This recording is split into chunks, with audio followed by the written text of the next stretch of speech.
Morning light finds my eyes. We rise with the sun and sleep when the stars return. The day greets us with warmth and work. Footsteps, laughter, small lives woven together.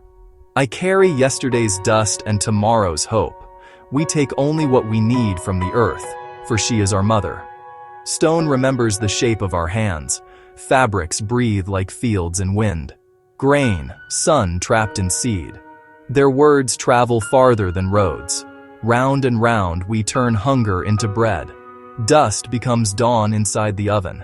Patience is a fire that never shows its flame. Crackle, breath, wait. What I have is ours. The path to water is the spine of our day. The river teaches. Take, then let it pass. I thank all that moves and all that is still. Home is the space between steps. We drink the sky reflected. Day folds itself into embers. Stories stitch our shadows to the night. What we make makes us. The stars return, and we remember our smallness. Tomorrow, we will rise with the sun.